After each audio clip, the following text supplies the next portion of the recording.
I was in the car when my phone rang. It was the hospital. The doctor told me my mother was in critical condition, fighting for her life. Desperate, I begged Adam Davis to come with me. But instead of showing concern, he snapped at me for interrupting his meeting with his secretary Mariana, his mistress. Furious, he shoved me out of the car and drove off. With my feet bloodied from the rough pavement, I dragged myself to the hospital as fast as I could. But I was too late.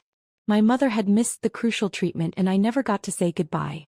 When I walked out of the hospital, my phone buzzed with a social media notification. It was a new post from his mistress. I just sprained my ankle and my bossy CEO boyfriend not only rushed me to the hospital but even gifted me a villa as compensation. The photo attached was a mess, stockings and lingerie scattered across the floor.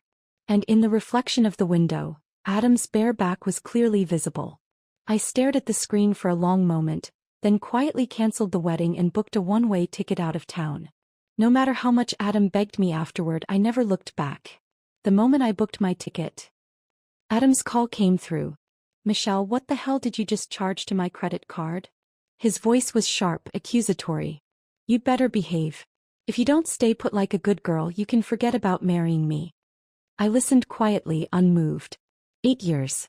That's how long Adam had used marriage as bait to keep me tied to him. He convinced me to give up better job opportunities and move to this unfamiliar city with him. He persuaded me to invest my savings to help him start his business. He talked me into quitting my job so I could be the perfect housewife, his personal maid. Really.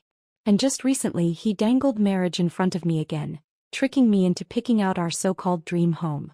I spent weeks searching, making sure everything was perfect. But in the end the house wasn't for us.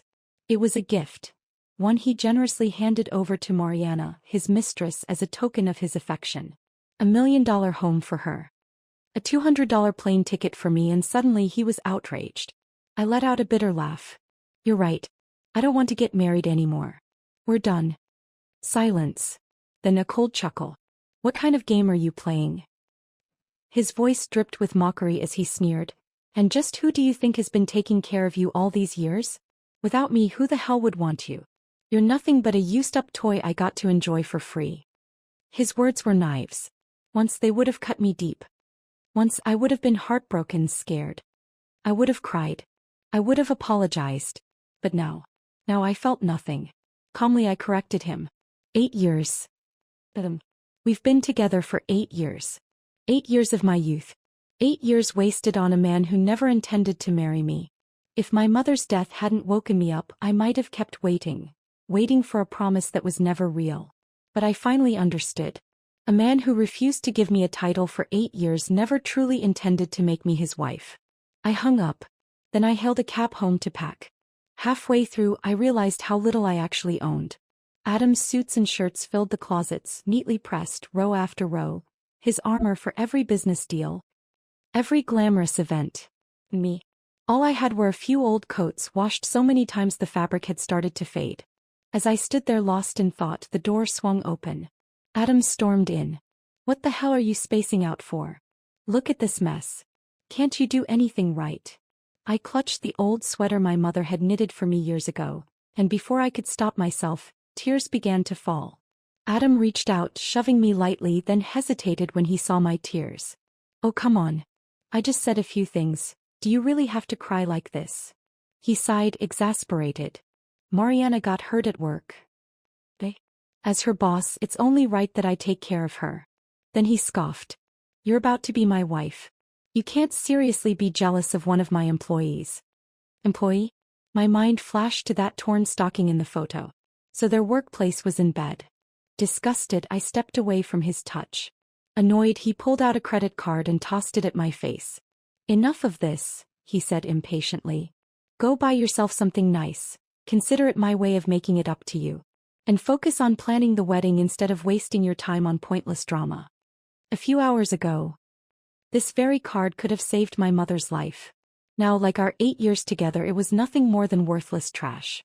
I opened my mouth to speak, but before I could, Adam's phone rang. Mariana's sweet, childish voice filled the room. "Adam, I loved the lemon chicken you made last time. I've been craving it so much. Can you come over and make it for me again tonight?" Adam glanced at me, then walked into the yard to take the call. His voice was softer than I'd ever heard it before, filled with a warmth he had never once used on me. "Of course, baby. I'll be there soon." A few murmured words followed, "Sweetheart, good girl, miss you already," before he hung up. He barely spared me a look as he grabbed his keys and headed for the door. But before leaving, he did remember to remind me to clean up the house and iron the shirt he planned to wear tomorrow. 8 years. In all that time, Adam had only stepped into the kitchen once. He had nearly broken every dish, fumbling around like a fool. I had thought he was just clumsy. I had even found it cute. And so, for 8 years I cooked for him. Yet today, I learned from another woman that Adam was perfectly capable of cooking. He just had never cared enough to do it for me. I wiped away my tears and bent down to pick up the discarded credit card. 8 years ago I stayed for love. I stayed to help my mother with her medical bills. I followed Adam to this unfamiliar city, believing in a future that never existed. But now the love was gone. My mother was gone. And I had nothing left to stay for. All I wanted was to lay my mother to rest. And then, finally, I could leave this place behind. I tended to my wounds as best as I could before heading to the hospital to complete my mother's death certificate. A whole person reduced to a single sheet of paper. It felt unbearably heavy in my hands. After scheduling her cremation for the next day, I returned home and began sorting through her belongings, tears blurring my vision. Hours passed. By evening, as I sifted through an old storage box, my fingers brushed against a folded piece of paper. Adam's wedding sketch from years ago. I froze. A memory surfaced. Back then we had nothing. We were broke. Struggling. But Adam had taken my hand in front of my mother and made a solemn vow. "Michelle, one day I'll make it. And when I do, I'll give you the grandest wedding, the kind you deserve. I'll make up for everything you've been through." To prove he meant it, he had stayed up all night, carefully sketching out every detail, making sure it was exactly what I liked. How ironic. Promises couldn't stand the test of time. And an old love could never compete with a new one. Just as I was about to throw the sketch away, Adam walked in. His expression darkened when he noticed I hadn't cooked. But when his gaze landed on the sketch in my hands, he let out a mocking laugh. "This is what you wasted your whole day on? This ugly, outdated nonsense? No wonder only an old woman like you would like something this tacky." He scoffed, shaking his head. "It's not like I'm short on money. Why bother with some cheap amateur design? If you're really struggling, I'll just let Mariana pick out a dress for you. She's got much better taste." He had forgotten our past. Forgotten his promises. I said nothing. Without hesitation I tossed the sketch and everything it once meant into the trash. Adam frowned, studying me. Still sulking. He sighed. "Fine. I already spoke to a private surgeon about your mom's condition. With the right treatment, maybe she'll even be able to attend our wedding." Then, as if that would fix everything, he reached out and patted my head, just like he did with Mariana. "There. Happy now." My heart clenched. I was too disgusted to call out his pathetic lie. Too exhausted to argue. I simply turned away, letting my tears fall silently. Adam's patience finally snapped. With a sharp shove he growled, "Did you not hear me? What's with the attitude? You're so damn ungrateful. You're not half as good as Mariana and you've got the worst temper. No wonder no one wants you." My foot hit the edge of the table, reopening my wound. Blood seeped through the bandages. But Adam didn't spare me a glance. He grabbed his keys, slammed the door and left. I knew this game too well. First, he'd tear me down with his words, making me question my worth. Then he'd give me the silent treatment, cutting off financial support, waiting for me to break. Waiting for me to crawl back, crying, begging for forgiveness for a crime I never committed. In the past I had apologized. I had even fallen to my knees, pleading. But never again. This time, Adam would wait forever for an apology that would never come. All that awaited him was an empty house. I threw out the cheap couple's trinkets he had once gifted me and packed up the old clothes he found so embarrassing. Then, with his credit card, I booked a room at a nearby hotel for the night. After showering, I curled up in bed, exhausted. But just as I was about to sleep, my phone lit up with a new post from Mariana. She flaunted her hand in the photo, showing off a sparkling diamond ring. The caption read, "Happy 100-day anniversary." Only the dumbest woman would let go of such a perfect man. Adam remembered Mariana's birthday. Their every little anniversary. But today was my birthday. And he had forgotten. Every year, whenever I asked to celebrate, he would frown and say, "Michelle, do you have any idea how hard I work for this money? Why do you insist on wasting it on meaningless things? Do you even want to get married? If you do, stop pestering me about useless crap." I had believed him. I had spent years waiting, sacrificing, giving without complaint. And in the end I was left with nothing. I let out a quiet laugh and blocked Mariana's account. He can have him. I sure as hell don't want him anymore. Early the next morning I was jolted awake by the sound of my phone ringing. Adam's name flashed across the screen. "Where the hell did you go? No cooking. No cleaning, and now you're running away like some spoiled brat? Do you even realize you're 35? Do you really think you have the luxury of being this reckless?" Then his voice turned sharp with irritation. "And what the hell happened to the carpet? Do you even know how much that cost? Mariana personally picked it out. It's an imported piece worth 50 grand. I hung up without a word. He hadn't even noticed that all my things were gone. He hadn't bothered to ask why I was injured. To him, anything related to Mariana, even a damn carpet, was more valuable than me. More valuable than my mother's life. A day ago those words would have crushed me. I would have drowned in guilt, desperate to make things right with him. But now, I had too much to do to waste a single ounce of emotion on Adam. Checking the time, I got up, freshened up, and headed to the mall to buy a new suitcase. I picked one in my mother's favorite color. As I wheeled it out, ready to head to the crematorium, a familiar voice drifted through the air. "Adam, my foot hurts so much." I looked up and saw them, Adam and Mariana, wrapped up in their little world. Adam playfully tapped her nose, then in full view of the public, scooped her up effortlessly in his arms. I stood frozen in place. A brutal memory surged forward. The day I begged Adam to take me to the hospital. I had clutched his sleeve, desperate, as he shoved me out of the car, watching coldly as I hit the pavement, my skin torn open and bleeding. I had reached out, hoping he'd help me up. But all I got was a sneer. "You always have to put on a show, don't you? No matter how pitiful you try to look. I'm not giving you a damn cent. Mariana's waiting for me. Maybe when you learn to be as sweet and obedient as her, I'll start listening to you." That was the last thing he said before walking away. And now, here he was, treating Mariana with the tenderness I had begged for. I willed myself to turn and leave, swallowing the pain in my throat. But Adam noticed me.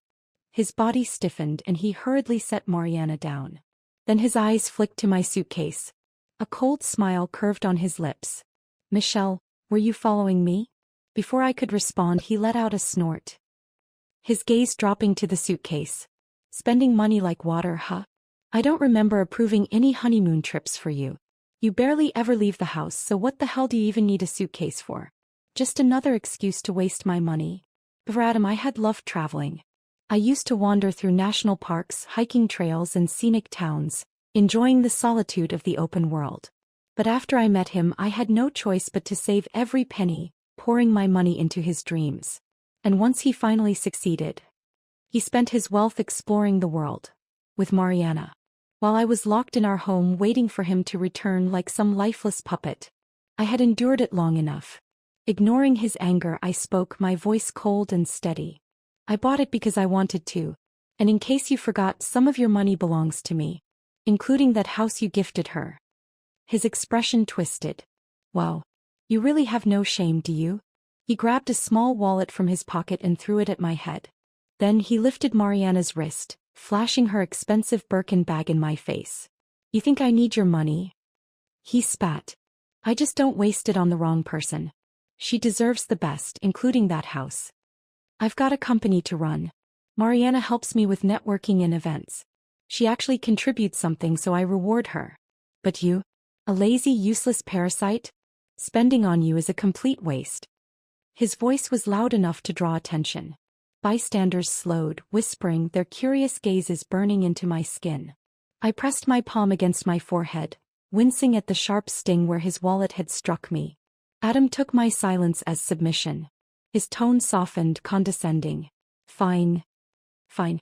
Keep the damn suitcase. Don't be so dramatic. You know I don't care about the money. I'm spending a fortune on our wedding, aren't I? Just be good and, Mariana suddenly gasped, her eyes filling with tears. Adam, everyone's staring at me, her voice quivered. Michelle hates me, doesn't she? She's trying to embarrass me on purpose. Murmurs spread through the crowd. Adam hesitated. Then he looked at me. And just like that, the decision was made. He turned away and wrapped an arm around Mariana, shielding her. Without another word he left, leaving me standing there alone, under the weight of strangers' judgmental stares. I looked down at the wallet on the ground. A tiny designer accessory worth thousands. Adam was without a doubt a wealthy man. A shrewd businessman. His money could be spent freely on his mistress, on lavish parties, on a wedding meant to boost his status. But not on me. Because in his eyes I wasn't worth it. Once upon a time I had loved him. A cheap trinket and a hollow promise had been enough to keep me by his side. Not anymore. Wiping the blood from my forehead, I picked up his credit card and maxed it out on everything I had ever denied myself. And then I walked away for good. I spent the money meant for the wedding on something far more meaningful, giving my mother the resting place she deserved. A luxurious plot in our hometown, the finest earned money could buy. As I was about to return to my hotel, I suddenly remembered that I had left something at Adam's office. I decided to make a detour. When I arrived, the office felt different. The colleagues who had once been friendly to me were long gone, pushed out by Mariana. No doubt. The new employees barely concealed their disdain, deliberately making things difficult for me. If you really have business here, prove your relationship with Mr. Davis. I searched my phone for a photo. Any photo. But I found nothing. Not a single picture of Adam and me together. The receptionist sneered. Please. Any random woman off the street could pull this act. Everyone knows Mr. Davis only has eyes for Mariana. I didn't need her to tell me. The proof was all over his office walls. Framed pictures of Adam and Mariana. Their smiles glowing under expensive chandeliers and exotic landscapes. I swallowed my pride and reached for my phone to call him. Before I could dial, he walked in, already looking irritated. What are you doing here? I met his gaze, my voice steady. Give me back my bracelet. The one my mother gave you. She had gifted it to him because she had truly believed in him. She had truly believed we would be happy together. She had hoped we wouldn't repeat her tragic love story. But Adam wasn't worthy of my love. And he sure as hell wasn't worthy of my mother's faith. Before he could answer, Mariana sauntered in, her voice dripping with mockery. Oh, that old thing? She let out a laugh. Adam can't be seen wearing something so cheap. I threw it away ages ago. Then, as if that wasn't enough, she lifted her wrist, flashing a glittering diamond necklace. You really need to improve your taste, Michelle. Here, take this. Adam's given me plenty. I bet you've never worn anything this nice in your life. That was it. I slapped her. Hard. The next thing I knew, my head slammed into the edge of a desk. The world spun.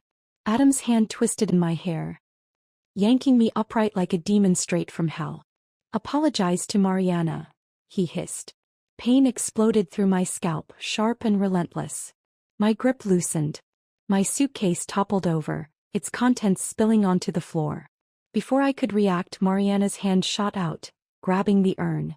My chest seized. Put that down. My voice was hoarse, trembling. Mariana examined it with a smirk. What's this? Don't touch it. I lunged for her, but the pain in my skull sent me crashing to the floor. And then she threw it. The urn hit the ground with a sickening crack, shattering into pieces. For a moment, everything went silent. Then my world collapsed. I scrambled forward, my breath coming in gasps, my hands shaking uncontrollably as I tried to gather the remains. Adam, my voice broke. That's my mother. You bastard. Do you even remember what you promised her? Years ago he had sworn to cherish me, to build a future with me, to make up for everything I had sacrificed. All of it. He had stolen my love, stolen my mother's savings, and left me shattered, just like that urn. Adam stood frozen, his expression unreadable. Then, after a long pause, he scoffed. What the hell are you talking about? Your mom's fine. Stop making things up. Mariana wrinkled her nose, nudging the broken pieces with her foot. Oh please. Who are you trying to fool? Adam's face darkened. His voice turned sharp. Michelle, do you even hear yourself? First she's sick, now she's dead? Do you think we're all as brainless as you? He didn't care. He never cared. He stepped around me as if I were nothing, reaching for Mariana's hand. It's okay, baby, he murmured, soothing her like she was the victim. Don't be scared. Let's get you to the hospital. Then, with a glance over his shoulder, he added, don't worry, I won't let this crazy woman off the hook. Around us, the office staff, Mariana's loyal little entourage, raised their phones, recording every humiliating second. I didn't hear them. Didn't hear the whispers. Didn't feel the stares. All I could do was kneel there, numb, carefully gathering what was left of my mother's ashes. I had to get out. Had to get her out of this vile, disgusting place.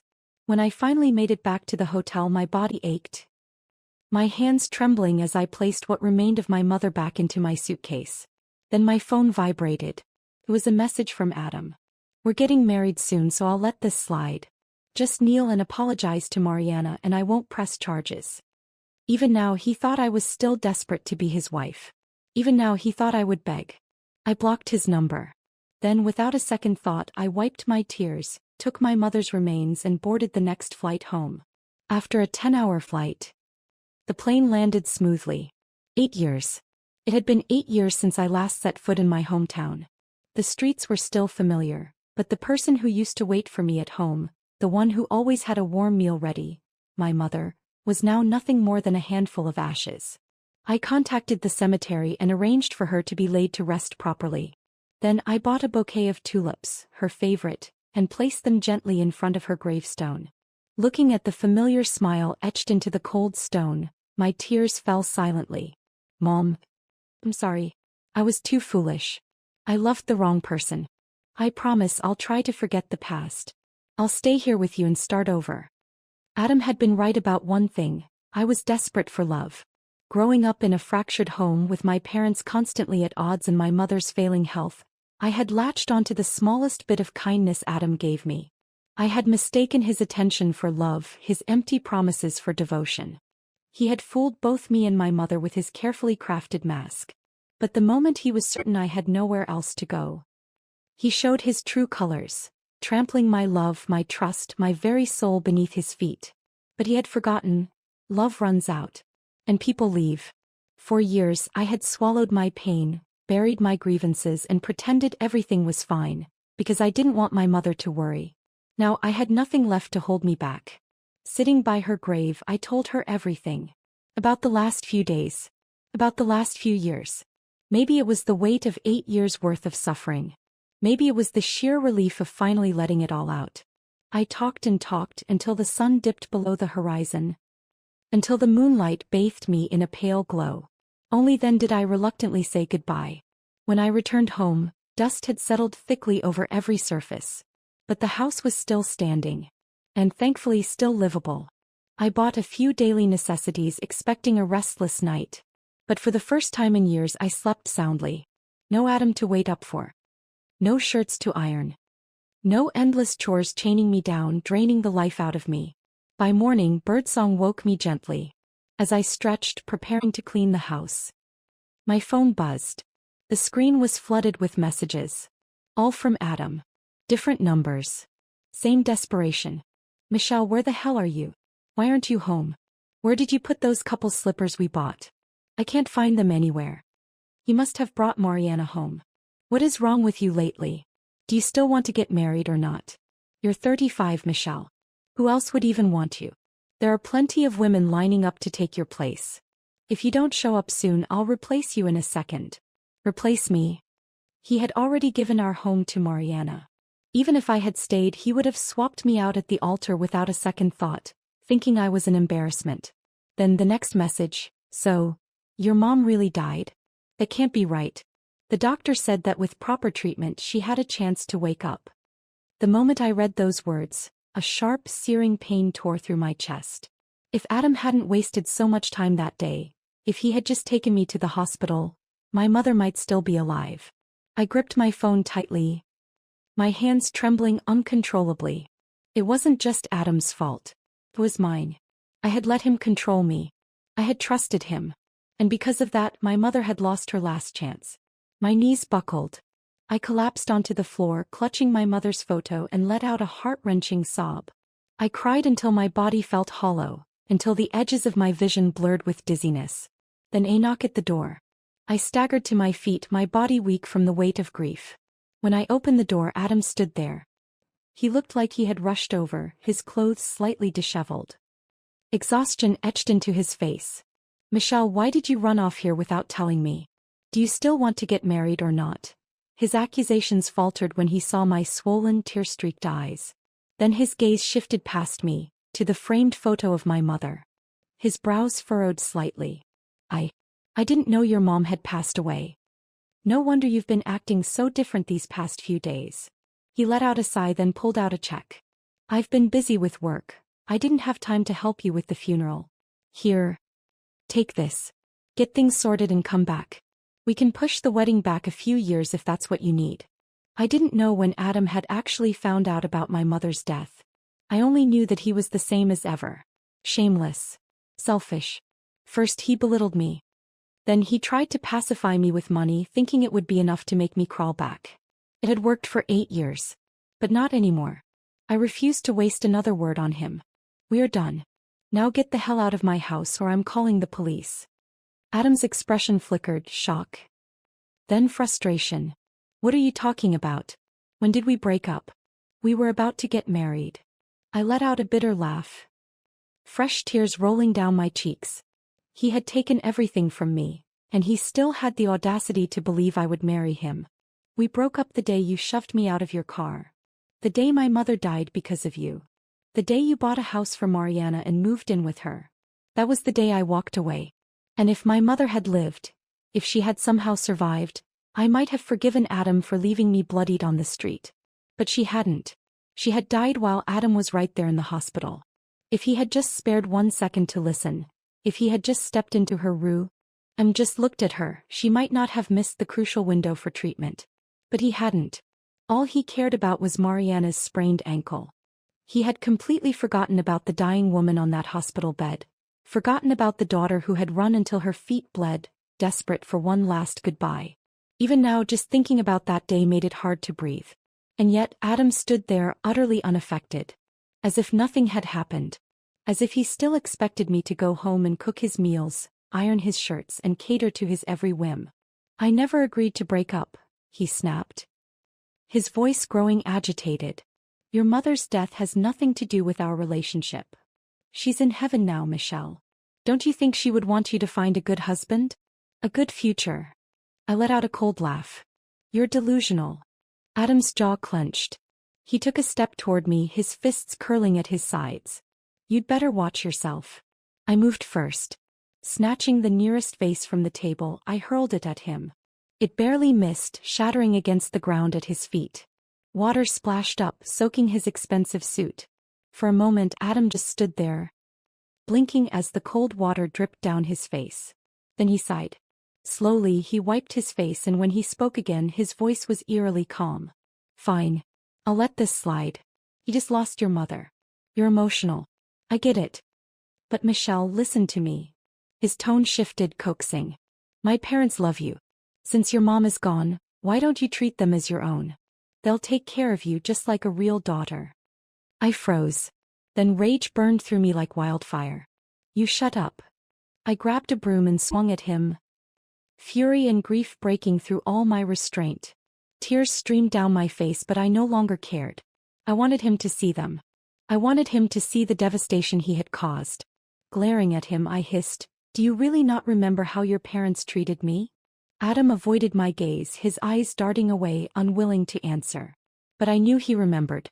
Back when his career was just starting, when we were still in love, no matter how busy he was, he would always make time for me. Long walks, late-night street food. Quiet moments just for us. But his parents had never approved of me. They constantly criticized me, complained that I wasn't good at housework, accused me of spending money recklessly, even showed up at my workplace to demand that I quit my job and focus on family. Adam's career is taking off. He needs a supportive wife. A woman should prioritize the family. If you can't even manage simple chores, how will you ever run a household? Under the relentless pressure from his entire family, I gave up my career. Back then I had naively believed that if two people worked together, life would naturally get better. But when I finally mastered housework, when I turned his home into a place of comfort and order, they found new reasons to despise me. I was getting too old, they said. I might struggle to conceive, they warned. I wasn't young and beautiful enough to bring to business events. I was just a housewife, of no use to Adam's success. So, behind my back they set him up on blind dates. And when Adam started cheating with Mariana, they helped him hide it from me. I clenched my fists, my voice unwavering. Adam, I gave my whole heart to you and your family. And what did I get in return? Fine. Let's say I was blind for those 8 years. I'll take full responsibility for that mistake. But from this moment on, we are done. No more unfinished business. No more loose ends. I never want to see you again. I had no interest in rehashing every betrayal, every wound. I had wasted enough of my life on him. Now I wanted to move on. I wanted a life without Adam. But he wouldn't let me. He blocked the doorway, refusing to budge. I shoved him, but he stood firm, gritting his teeth. And then he snapped. Michelle, you think you can just walk away after 8 years? You think you can throw away our love, our marriage, like it's nothing? I laughed bitterly, my voice trembling. And you? What did you treat my love as? What did you treat my mother's life as? Just another obstacle in your relationship with Mariana? The weight of those memories crashed over me like a tidal wave, suffocating me. I needed to get Adam out before I lost my mind. But he grabbed my wrist, tightening his grip. He needed to argue. Needed to win this fight. I struggled against him, my breath coming in ragged gasps. And then, a dark figure emerged from the shadows. A fist flew. Adam staggered back, hitting the ground with a stunned grunt. A warm hand draped a coat over my shoulders. Michelle, are you okay? I shook my head, but my body betrayed me, trembling uncontrollably. Adam pushed himself up, pressing a hand to his jaw, disbelief flashing across his face as he stared at the man who had hit him. Who the hell are you? How do you know my fiancé? Then his expression twisted with rage. He turned back to me, his voice seething with venom. So this is why you suddenly wanted to break up? You were cheating on me all along. His glare burned into me as he spat. Michelle, wake the hell up and look in the mirror. Who else would even want you besides me? I almost laughed. Once he had held me close and whispered that he would give me all the love I had never received. And now he wielded his words like knives, stabbing at the weakest parts of me, the places he knew would hurt the most. I reached for my phone, ready to call the police. But before I could, the man beside me lunged. Grabbing Adam by the collar, he yanked him forward. Then he turned, flashing me a reassuring smile. Don't worry, Michelle. I've got you. Adam was no match for him. Within moments he was clutching his face, stumbling back in defeat. But even as he fled, he still had the audacity to turn back and declare, Michelle, you'll come back to me. I know you will. You'll see, I'm the only one in this world who truly loves you. The only one who will always be there for you. I slammed the door shut in his face, shutting out his voice, his arrogance, his delusions. Then I curled up on the floor, silent tears streaming down my face. For a long time I didn't move. Not until the weight in my chest loosened just enough for me to breathe again. Finally I lifted my head. Damon, thank you. Damon scratched the back of his head, looking almost sheepish. So you do remember me? He chuckled. I actually saw you yesterday and thought I was imagining things. I heard you arguing just now and got worried. Wanted to make sure you were okay. His voice was warm, steady, so different from Adam's sharp, biting words. I shook my head, offering him a small, grateful smile. I'm fine. Really, thank you. Damon didn't pry. He didn't ask why I was crying. Didn't demand to know what had happened. He simply nodded and said, get some rest. If you need anything, you know where to find me. Then with a boyish grin he added, I never moved. I still live right next door. So if anything happens, just call me like you used to when we were kids. So much had changed over the years. The man who once promised to love me forever had betrayed me. The mother who vowed to stand by me always had left this world. Nothing in life was certain. Nothing was predictable. And yet Damon was still here. Once the world quieted down, I threw myself into distractions. I cleaned the house from top to bottom, trying to fill the silence. I washed Damon's coat and returned it to him. And over the next few days, he stopped by often. Sometimes to bring me small treats. Sometimes to visit the cemetery with me. Sometimes just to check in to remind me I wasn't alone. And for days Adam never showed up. I thought he had finally given up. Thought he had finally left. But then I saw him. Standing at my mother's grave. Adam was still wearing the same clothes from the day he first showed up. But now his shirt was wrinkled, his entire presence disheveled. He looked exhausted. Hollow.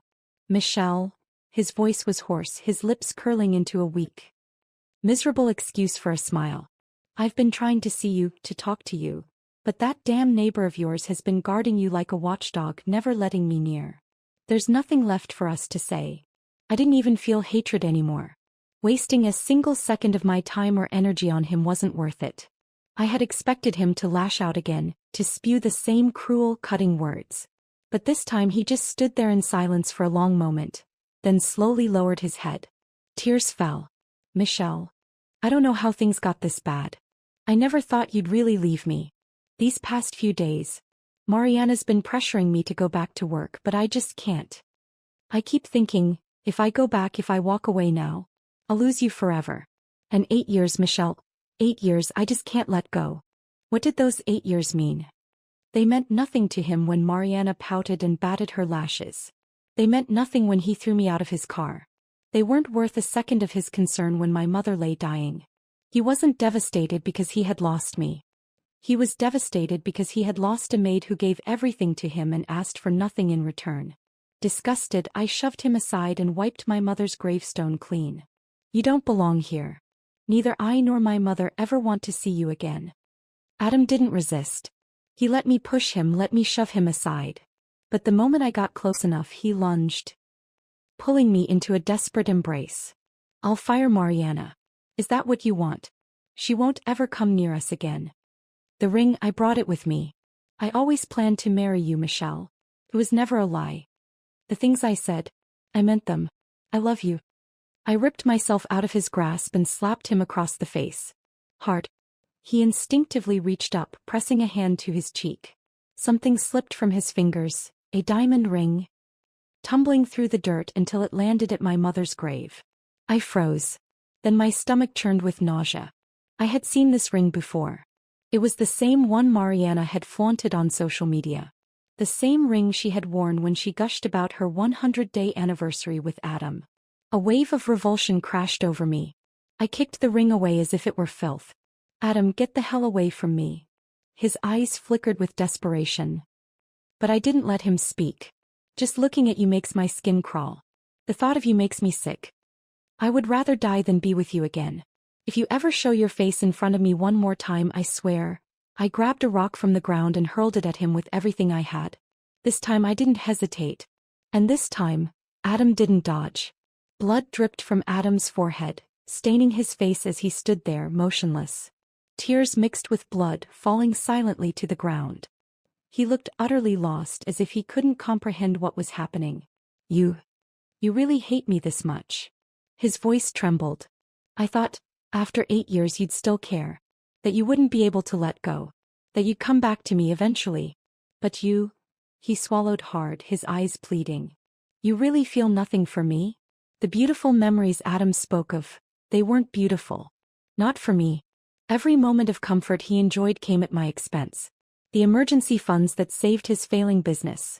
I had sold every piece of jewelry I owned to scrape that money together. The meals that were always perfectly suited to his taste. I had spent hours researching, cooking, and perfecting them.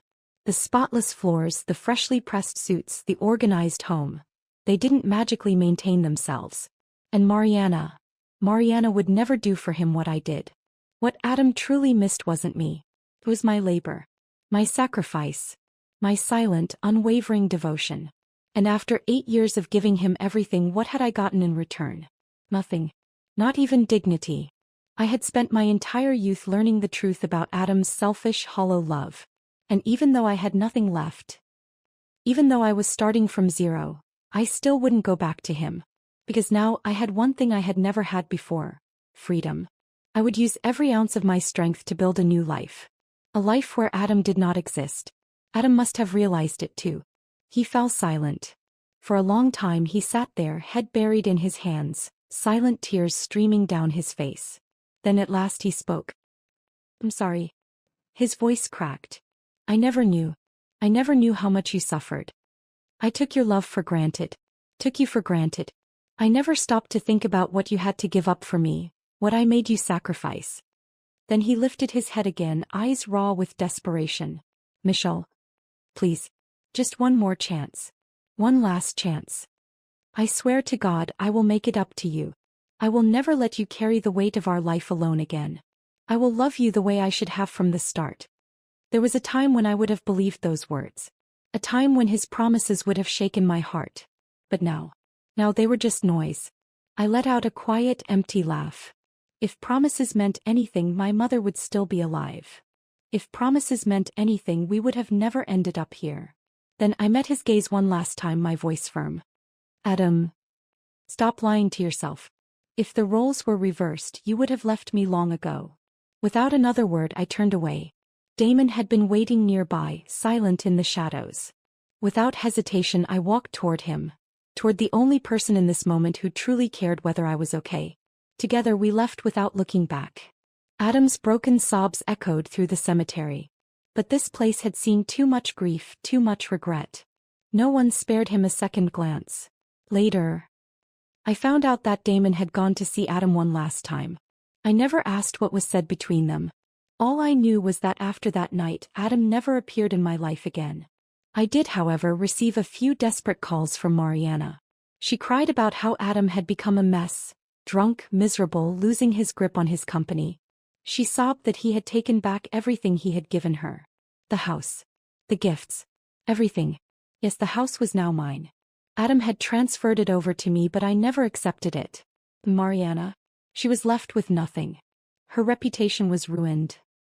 Her future bleak. She begged me over and over, pleading for me to give Adam back. I blocked every number she used. Until one day her name, and Adam's, disappeared from my world entirely. And finally, I had my new beginning. With Damon's help, I opened a small flower shop in my hometown. Every day, we picked the most beautiful bloom and placed it at my mother's grave. Damon even helped me rebuild the garden behind my house, filling the yard with flowers. One bright, sunny afternoon, as he wiped the sweat from his brow, he looked at me and grinned. "Anything else you want?" I thought for a moment, then smiled. "I want spring. A spring where the past no longer haunted me. A spring where the pain was nothing more than a fading whisper. A spring where I could finally stand beneath a sky full of sunlight and watch the flowers bloom."